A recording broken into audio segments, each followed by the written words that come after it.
Many thanks for asking me to come and speak today at the Pediatric FSHD webinar. This is part of a series and third in this series on FSHD. I'm Professor Tracey Willis, neuromuscular specialist from the Robert Jones and Agnes Hunt Hospital and also work at Birmingham Children's Hospital. And I'm very pleased to have join me today Ali Roets, who's a patient and caregiver, educator and advocate, and also mother of a young lad with FSHD. These are my disclosures. The key messages and objectives that I want to cover today is of childhood FSHD being part of a continuum. The early recognition is vital, and the more severe phenotype needs that MDT approach more so than we see with our more classical phenotypes in our older adolescents and adults. And transition, this is an important topic for all patients with neuromuscular conditions and chronic long-term conditions, but particularly with FSHD, this is an important process, particularly for the young person, but also for their families. And access to trials and new medication is more urgent, particularly for these early onset childhood phenotypes, as certainly we need that harmonisation of access to trials more so than ever. And this is crucial and prerequisite for conducting trials in children.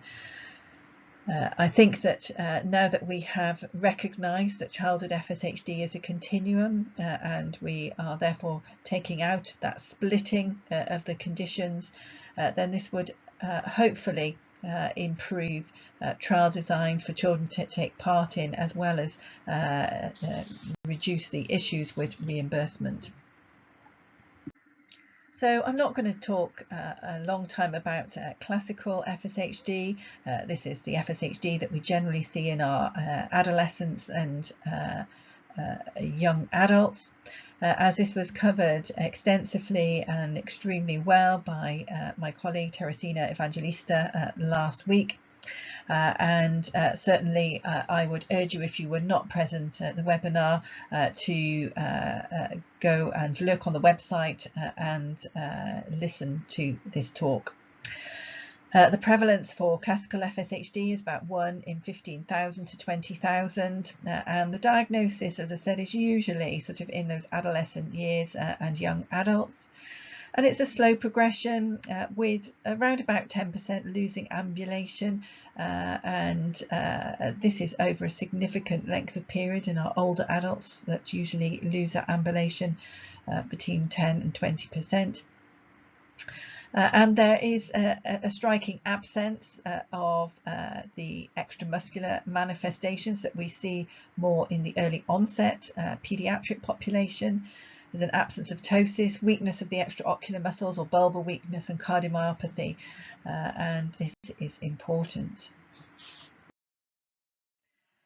The definition of early onset FSHD was coined by Brower in 1994 as being facial weakness less than 5 years of age and scapular weakness less than 10 years of age, and its prevalence is about 1 in 100,000 to 1 in 200,000 as seen in Gosling's paper from 2017. The average age of onset is approximately 2.8 years of age, and this is thought to be a prognostic factor. The earlier onset of the symptoms, the more severe the phenotype will be in general, and the earlier loss of ambulation seen. But not all children presenting with FSHD have early onset symptoms, and approximately 50% will have a milder phenotype or be pre-symptomatic with a large family history. And so we see this particularly with our families that have numerous generations with FSHD. And that the child might be diagnosed genetically, but not necessarily have any symptoms as such, although a lot of them will have very subtle changes if examined in a neuromuscular clinic. My little girl that you can see in the picture here actually ended up in a facial palsy clinic where she was there for a number of years with a diplegia, facial diplegia, until somebody thought that actually she might have some muscle weakness as well, and referred to myself. The term infantile was coined by Brooke in 1977 and further defined by Brewer to include individuals who had facial weakness under 5 years of age and shoulder girdle weakness under 10 years of age. As I discussed earlier, we've had a recent ENMC workshop in November 2024, and the consensus was, following the workshop, that the term infantile FSHD should not be used anymore, and that we should look at pediatric FSHD as being a continuum of FSHD. We know that actually most patients present in the second and third decade, and the prevalence of FSHD is approximately 5 per 100,000, but with the early onset phenotype is 1 in 100,000. Up to 50% of the pediatric FSHD population does present as early onset, and up to 21% of the FSHD population as a whole are made up of children and young people that have presented as early onset. In addition to the facial diplegia and shoulder girdle weakness, children can present with global developmental delay. They can present with hypotonia, they can present with dysarthria and dysphagia, and also cochlear dysfunction. Rarely the features resemble a Möbius syndrome with ophthalmoplegia, but this can be what these children present with. Gosling et al. Showed that in the pediatric population there very often was a bimodal presentation, and you would see a peak of these children presenting in the first 2 years, and then following on that very often would see another peak between 8 to 10 years. Those that were early onset, less than 8 years, tended to have a more homogeneous phenotype and have more systemic extramuscular features, compared to those that presented between 8 to 10 years, who have more heterogeneity and a more classical FSH phenotype and less extramuscular features. The early onset phenotype were more severe with extramuscular manifestations and a faster progression, about 40% of them becoming non-ambulant by 18 years of age. This bimodal relationship can also be seen here in Dora Steele's paper from 2019 from Great Ormond Street, and you can see here that she demonstrated that those under 5 years of age presented to the team, and then the other peak was seen between 10 and 15 years of age, and this therefore does sit very nicely with what was seen with Gosling. So as I've alluded to already, following the ENMC workshop in November 2024, we reached a consensus between all the professionals involved that in fact childhood onset to more classical onset should be viewed as a continuum of FSHD, which in itself is instrumental in emphasising that harmonisation in childhood FSHD is crucial and a prerequisite for conducting trials in children, and avoiding a splitting in trial designs, which would also, if we did that, lead to reimbursement issues. So I'm not going to dwell too much on the FSHD genetics, as Emiliano Giardina covered this excellently in the first of these webinar talks on FSHD. But FSHD1 is secondary to insufficient epigenetic repression of the D4Z4 repeats, an aberrant expression of DUX4 in the skeletal muscle, which is toxic to the muscle. In the majority of FSHD patients, the ECO-R1 fragment is between 15 and 38 kilobases. And in patients with large contractions of the D4Z4, the ECO-R1 size is reduced to 10 to 14, and this is more synonymous with the more severe phenotype. Hypermethylation related to contraction of these repeats leads to the chromatin relaxation of the 4q35 region, which initiates DUX4 production, which, as I said, is deleterious to the muscle and toxic. New and emerging therapies are focused on correcting the transcriptional misregulation of the D4Z4 and recovering the cytotoxic effects of the DUX4. On this slide, you can see that deletions of integral copies of a 3.3 kilobase tandem repeat unit termed the D4Z4 in the subtelomeric region of chromosome 4q35 is seen.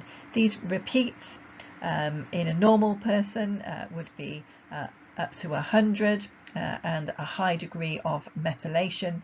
However, if you have FSHD, then your repeat numbers are reduced to 1 to 10.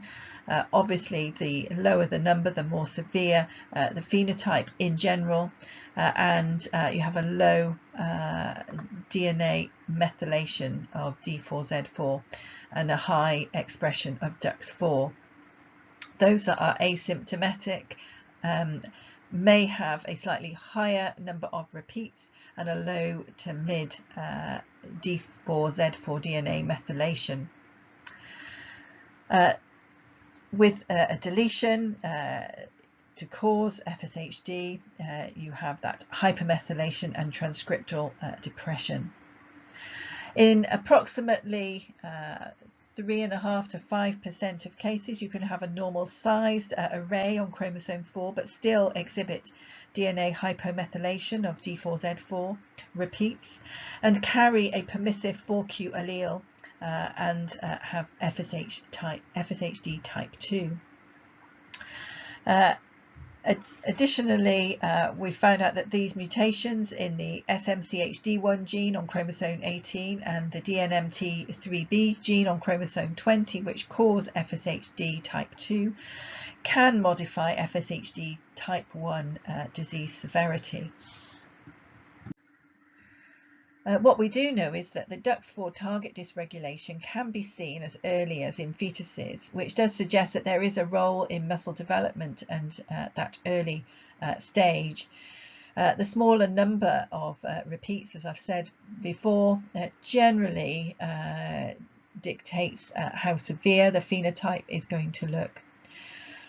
And interestingly, the de novo mutations are higher in the early onset form, approximately 46%, compared to those with classical phenotypes, where we very often see a large family history in each generation with patients with FSHD, compared with the early onset, which very often parents do not have any evidence of FSHD. This just demonstrates from Dora Steele's paper from 2019 that the lower number of the BRF, the BLN1 resistant fragment, the more earlier the patient tends to present with symptoms. So this fragment is usually more than 43 kilobases in most individuals who are normal, but with FSHD1 the fragments are usually between 10 and 35 kilobases, and the shorter the fragment, the earlier the onset in general.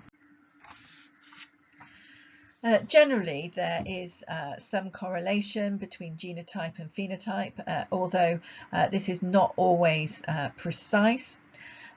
However, the disease duration or age of onset of symptoms does seem to be correlated with severity of the condition and loss of ambulation, as seen in Goslink's paper in 2018.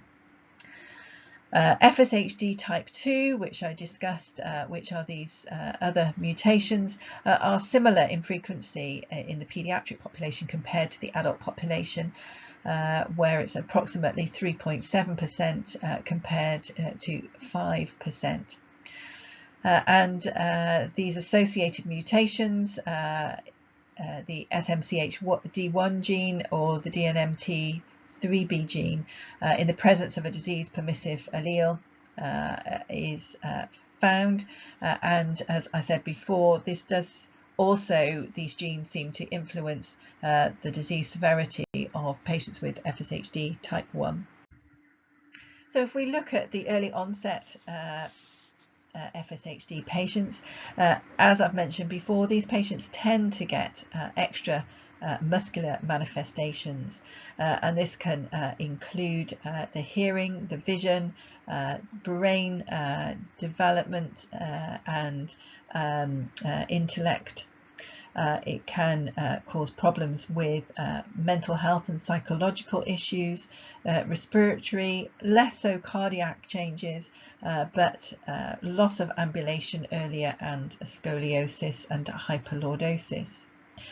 And children, interestingly, with early onset can present with nutritional requirements and be underweight and need some enteral feeding or respiratory support. And interestingly, the spinal deformities, in Dora Steele's paper looking at the long-term follow-up of 18 patients in Great Ormond Street in 2019, this showed that 30% of their patients had significant scoliosis and kyphosis, and 17% had significant hyperlordosis. Children with early onset FSHD often present with the extramuscular manifestations, and especially hearing loss. This is particularly prevalent. So this is associated with 40% hearing loss in the first 7 years.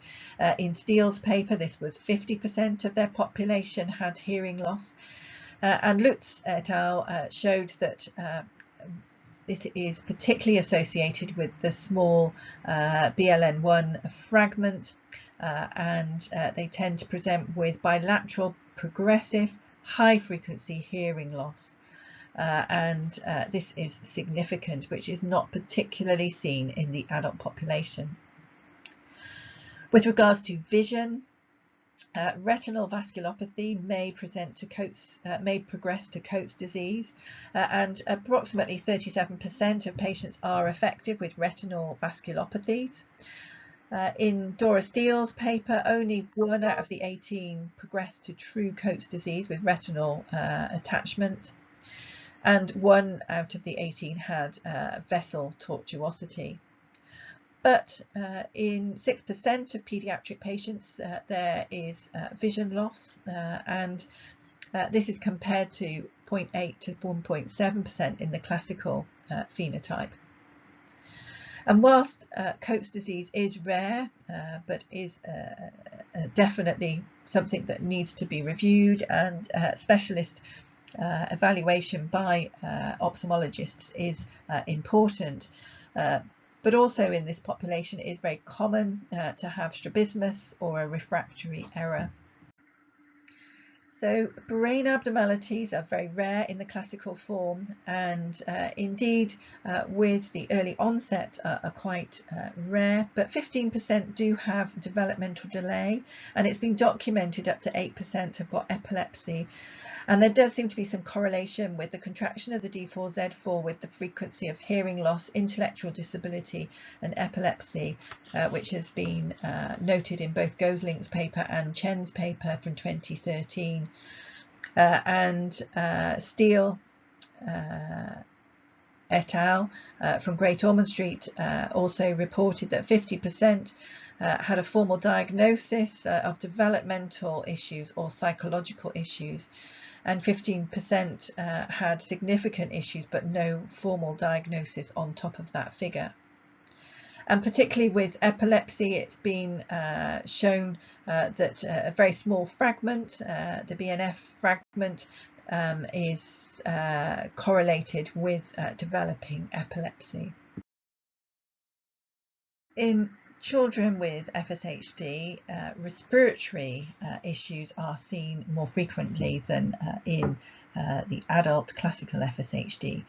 Approximately 11% require some respiratory intervention or assisted ventilation, compared to only 1% of adults with FSHD. This means that we do have to regularly think about lung function testing when the children are able to do that with spirometry and looking at their FVC and FEV1. However, this can be difficult due to mouth sealing, and so sometimes they need to use a mask, which can be difficult to do. But also looking at sleep studies and asking the appropriate questions, looking for any evidence of nocturnal hypoventilation, but also increased chest infections. And then poor nutritional status, which we have seen associated particularly with the very short BRF subgroup, and that has also been highlighted in Dora Steele's paper, where they looked particularly at their group of children long term, and 8 out of the 18 had got chewing and mouth closure difficulties, as well as some upper limb function, which was restricting their self-feeding. 2 of their patients out of the 18 had long-term enteral feeding via a gastrostomy. And these 2, incidentally, were the more severe phenotypes, and they were non-ambulant already. And 25% of them were under the 0.4th centile for their growth. So it is extremely important to concentrate on that nutritional status, which is important for muscle growth and general health and well-being. So on the next 2 slides, I want to look at the motor function, and this first slide looks particularly at Goslink's paper in 2018 with 28 early onset patients compared with the classical phenotype, age matched and duration of symptoms. And the clinical severity score, which is out of 15, you can see was much less, was worse in the early onset at 10.8 plus or minus 4.2 compared to 4.8 plus or minus 2.8. And the manual muscle testing MRC summation was 31 compared to 43, which is obviously better in the more classical phenotype. And wheelchair use was more in those that were early onset. Again, there was none in the classical form, and spinal deformities were more prevalent.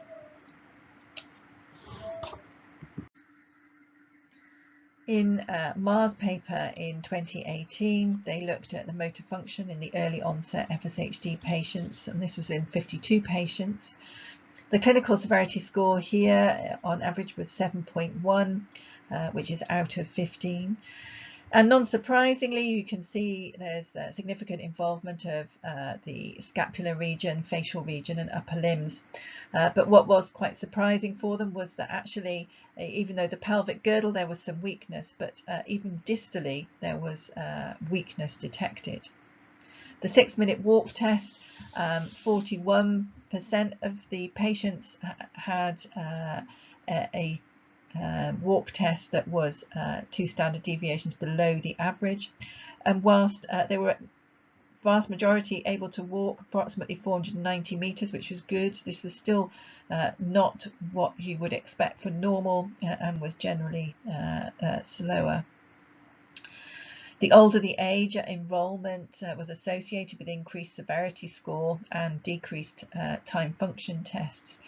But interestingly, the D4Z4 repeats were not associated with sex, race, BMI or motor performance.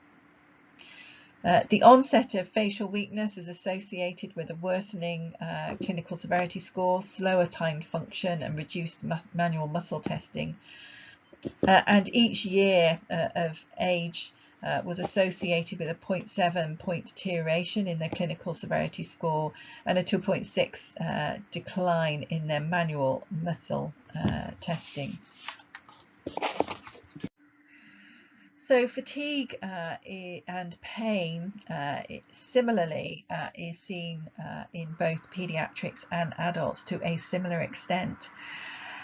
And Dijkstra et al. In 2024 published a really good paper on quality of life, and it's a quantitative and qualitative study looking at all domains in children, and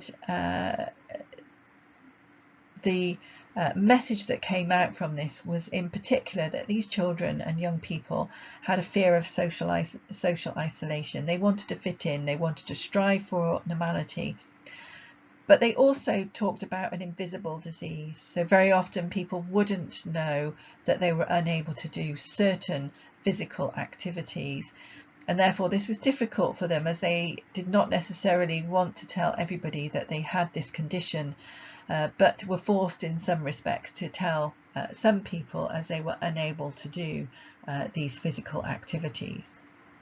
And anxiety and depression is something that really does need to be addressed, not just in FSHD, but also in our other neuromuscular populations, as this certainly is something that is quite prevalent, and we need to be able to help our young people and give them signposting and referrals to psychology to help them and prepare them for childhood, adolescence and adulthood. Planning for children is vitally important, and so this includes not just their healthcare needs, but also family life, school life, transition to adulthood, and access to clinical trials is vital. Approach needs to look at their health needs and coordinating care, having 6 monthly reviews with full assessments and referral to appropriate specialties in a timely fashion. Making sure that we are doing the appropriate tests, looking at their respiratory function, sleep studies and FEC, reviewing their spine and referring on to spinal teams and orthopaedics as required, reviewing their vision and hearing checks, as well as their nutrition, their growth and feeding. And also making sure that if they do have fatigue or pain, that we are addressing this and giving them coping strategies and treatments to help them manage this, particularly when they are trying to cope with school and college, and also signposting them for mental health support and psychology if they need it, as this is really important.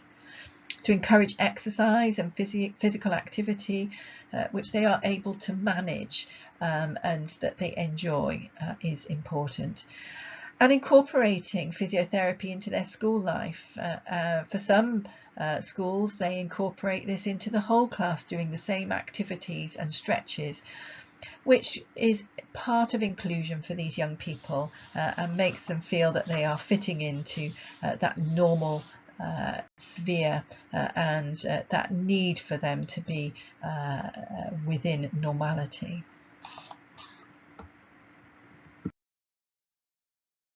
See, this cartoon shows very nicely the multidisciplinary layers that we need in the MDT approach.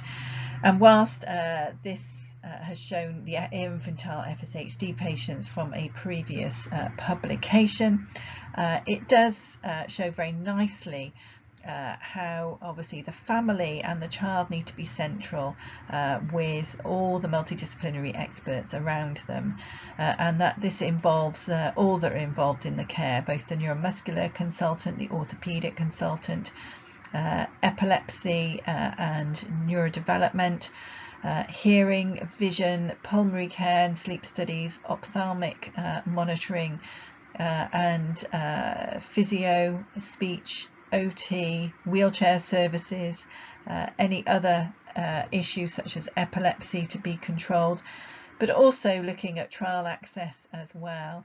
So I do think that this is quite a nice cartoon that demonstrates how this should work, and that the family and the child should be central to this. So as well as planning for their healthcare needs, it's important to look at family life. For some patients who are part of big families with FSHD in a number of generations, this very often is not a surprise to them when their child is diagnosed with FSHD, as they very often have spotted the signs and symptoms, or have had the child tested at birth or at a young age if they've suspected any symptoms.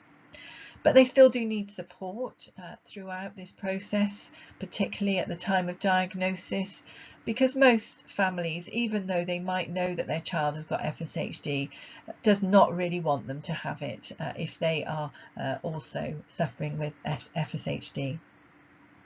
For those that there is no family history, this is a de novo mutation and an early onset presentation, then this can be devastating, and therefore this does need to be very delicate and given a lot of support to the family in order to help them through this process. This is a grieving process for these families, not just at the diagnosis, but every time their child either loses a skill or they're not able to achieve a skill that their peers are managing to do. Every time this happens, this is another grieving process, and therefore we have to be at hand to help them through this and signpost them to our psychology team and give them space and be able to voice their feelings about this. School, again, is another aspect that we really do need to be involved with and have our key workers or neuromuscular specialist nurses or care advisors going out to the school to help educate the teachers as to what it is like to live with FSHD and what these young people are coping with. One of my children said that during lockdown they actually quite enjoyed it. They were wearing a mask so people couldn't see that they had facial weakness and couldn't smile properly, and they felt normal when they were on Zoom because everybody else looked the same. But they also say as well they don't like having selfies or their photo taken because they can never get their smile right, or their smile is what they would like it to be. And so these young people, if they have a good group of friends, can manage through school, but sometimes there's a lot of bullying that happens, and this is really difficult for some of the children that don't have that resilience, and therefore we do need to help both the school and the teachers understand the diagnosis and what this means, but also for these young people to give them the skills to cope with and the resilience to cope with school and transitioning, particularly to secondary schools. Transition planning for young people is a particularly important time, and really we should start doing this when they get to about age 13 and 14. This essentially means, for a healthcare point of view, going over the diagnosis with the children and young people, that they understand their condition and that they feel that they're able to ask questions about it and what's their prognosis and what would they expect to have in the future. Enable the young people to know what their needs and monitoring will be in the future, and encourage that autonomy and self-care. It's also important to give them a way to talk about what they think that they will expect from going into the adult clinics, and also what and who will be their next teams and professionals involved with the next stage of their disease. But it is not just their health that's really important at this transition stage.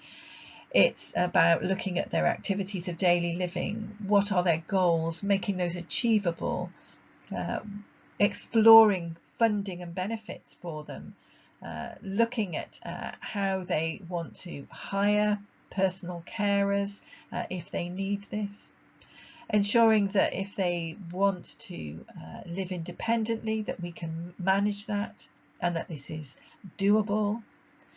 But also considering sort of if they're going to live in the family house and they're not moving out, that actually that's really important as well, and giving space for them to know how that is going to work out, and also for the parents finding where they fit in if their child and young person is going to live with them into their adulthood and what that means. Education or employment, again, is really important, and we have a role there as clinicians to educate the educational teams and the employment teams as to what needs to happen if a young person decides they want to go on to further education or university, being able to contact the student support services and that young person knows what is available for them. Looking at halls of residence and where they're going to live, whether that's suitable, and making sure that we have supporting letters and information for them to enable them to get the best possible accommodation that's suitable, as well as carers if needed, and making sure that they can access all their lectures in the appropriate fashion.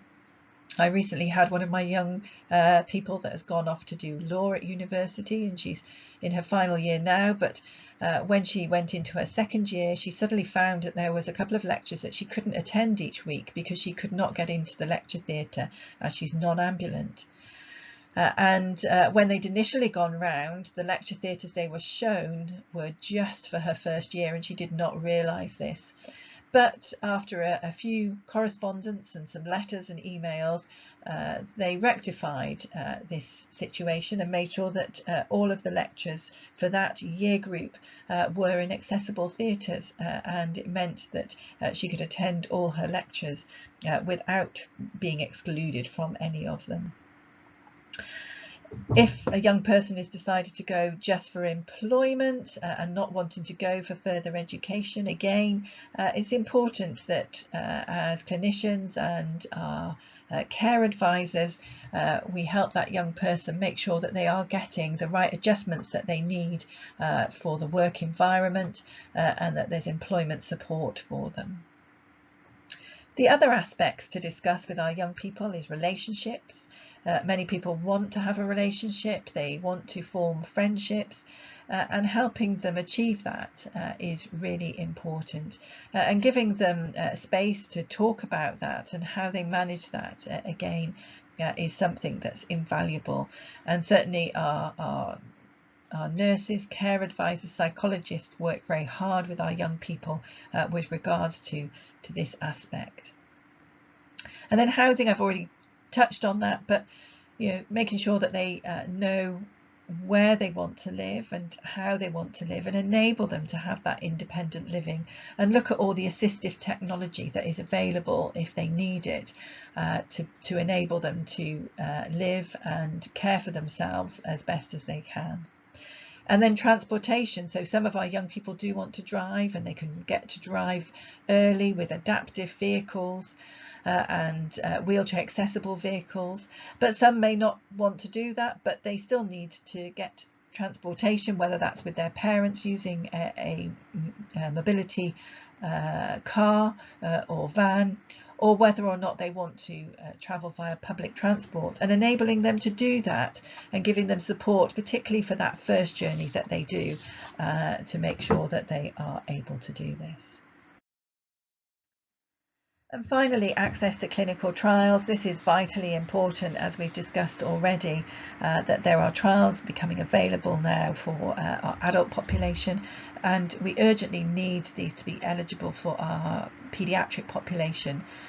And I think harmonising our patients with FSHD into a continuum of a disorder that is the same genetic problem, but just that these children present earlier with more severe disease in some of our cohort is important.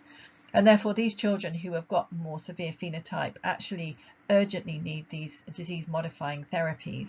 And therefore we do want to make sure that our young people do have access to these trials, to make sure that they have their names, if they want to, on registry, so that if any trials do come up that they're eligible for, that they receive information about this at a timely fashion. So I've talked a lot about these children that have got early onset FSHD, I now have the pleasure of introducing Ali Roets, who is a passionate patient and caregiver educator and advocate. She lives in Tucson, Arizona with her husband and her son Sam, who has FSHD and was diagnosed at a very young age. And since then, she has been dedicated as a voice in rare disease and through her work in the FSHD Society and the Muscular Dystrophy Association. So I will now ask Ali to take over and talk about some of the families that she knows and their stories, which are vitally important to hear. Thank you, Tracey, for having me here today. It's an honor to represent the families. First and foremost, I come to you as a parent. My son has lived with FSHD since early childhood, and like any parent, it's been incredibly difficult to watch him lose muscle function and strength over the years. That's why your work is so important, and it's reassuring to see a growing focus on FSHD that presents in early childhood. It can't be overstated, FSHD exists on a continuum. Everyone with FSHD is born with the disease. It's the same disease mechanism for all. The difference lies only in when symptoms begin to appear. For some, it's early in life. For others, it's not until adulthood. But the underlying mechanism remains the same. A therapy will benefit all. If it stops DUX4 expression in adults, it will do the same in children and individuals more severely affected. I won't rehash the statistics given earlier, but I do want to emphasize that over half of those affected by FSHD had symptoms in childhood, even if they were diagnosed as adults. But regardless of when symptoms appear, FSHD is a relentlessly progressive disease. Nearly half of those with childhood onset will lose ambulation before the age of 18. And among those with adult onset, about 1/4 will eventually lose their ability to walk. And while current clinical trials include only adults that can walk, there is no evidence that people with FSHD have only a limited window to benefit from a DUX4 targeting therapy. So it stands to reason early intervention is key to mitigating muscle destruction. This is why early and inclusive therapies are critical.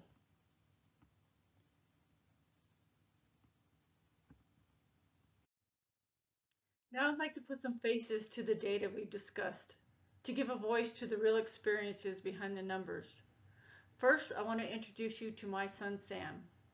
He created a short video to share what life with this disease looks like for him. Unfortunately, Sam's story isn't unique. There are thousands of children around the world living with similar challenges. Their stories are just as real, just as urgent. And after the video, I'd like to tell you more about them. Hi, my name is Sam Ray. I'm 19 years old and I live in Tucson, Arizona. I was diagnosed with FSHD at 6 years old, but the signs of the disease were there early. I was born with bilateral hearing loss, speech difficulties, and a body that just didn't move like other kids. As I got older, more symptoms showed up. By 8, I had foot drop in both feet and wore AFO braces to try to keep up. I had 2 tendon transfer surgeries on my left foot to hold on to any mobility as long as possible, but my strength kept slipping away. At 11, I needed a walker. By 13, I was in a wheelchair full time. At 15, I had a full spinal fusion to fix the scoliosis that was compressing my lungs. That surgery was hard. It was a long recovery, and I lost a lot of physical function. But even after surgery, my breathing hasn't stabilized. My lung function continues to fall year after year, and is now down to 24%. I know what that number means. I know what happens to people with FSHD when their lungs fail. I know that most early deaths in FSHD come from respiratory complications. It's the scariest part of my FSHD. People often say that FSHD is a slow progressing disease, but for me and many others like me, it never has been slow. It's aggressive, relentless, and disabling. We can't afford to wait. Kids like me don't have time to spare. We urgently need treatments that recognize how fast and how devastating this disease can be for the youngest and most severely affected among us.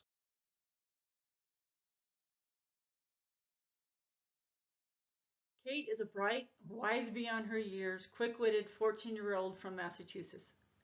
She was diagnosed with FSHD at just 6 years old, and her disease has progressed rapidly.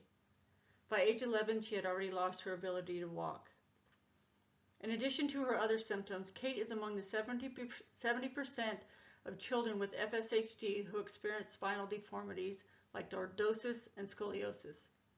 Despite these challenges, Kate remains incredibly engaged. She's active in multiple school clubs and is even a proud member of her school's rowing team. In fact, look for a documentary about her inclusion in her rowing team coming out soon. Her mother, Kristen, is a tireless advocate for the inclusion of children in clinical trials. Like so many parents in this community, she is urgently seeking a treatment that can stop or slow the progression of her daughter's disease.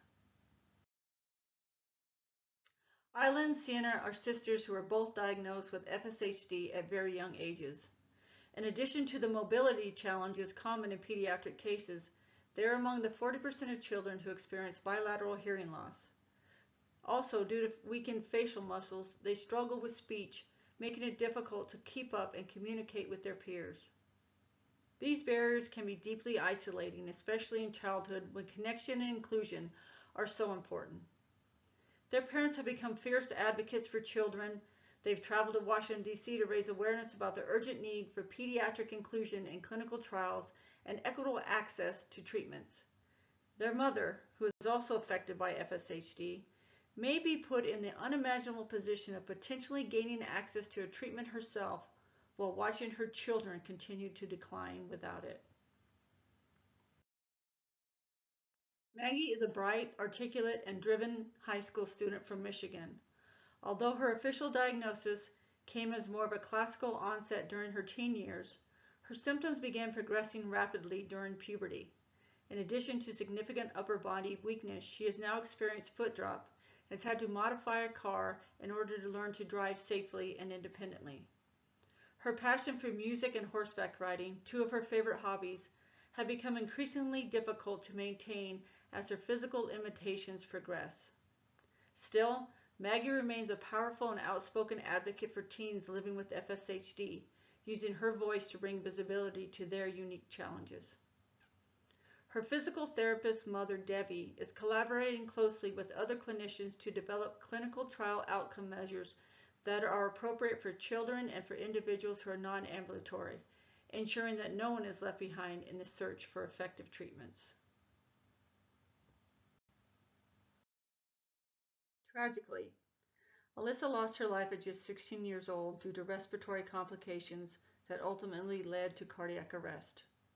Her mother remembers her as a special child, full of light and positivity, even in the face of FSHD.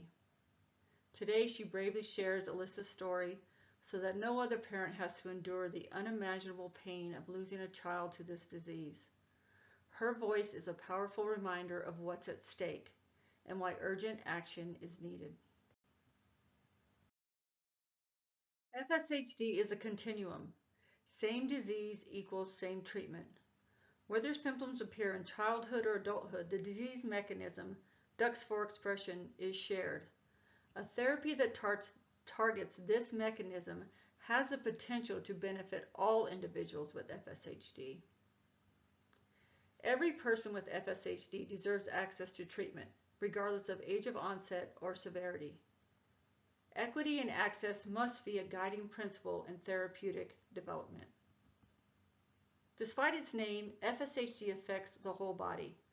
While some muscles decline gradually, others can deteriorate at a much faster rate.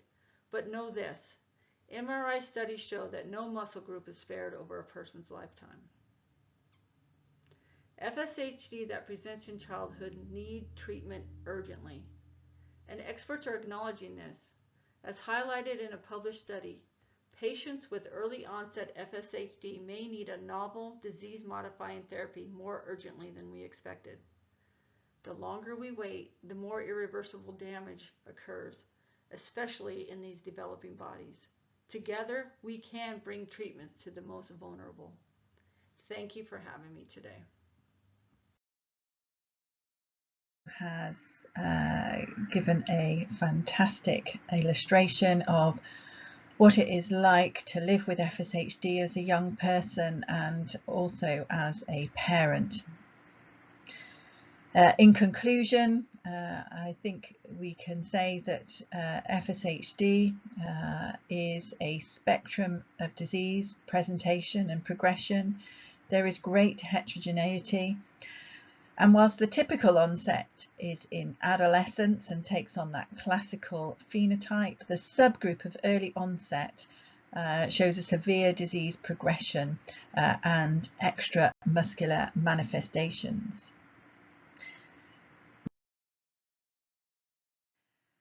As we discussed before with the EURO-NMD workshop in November 2024, the consensus was that childhood onset to the more classical onset of FSHD is a continuum.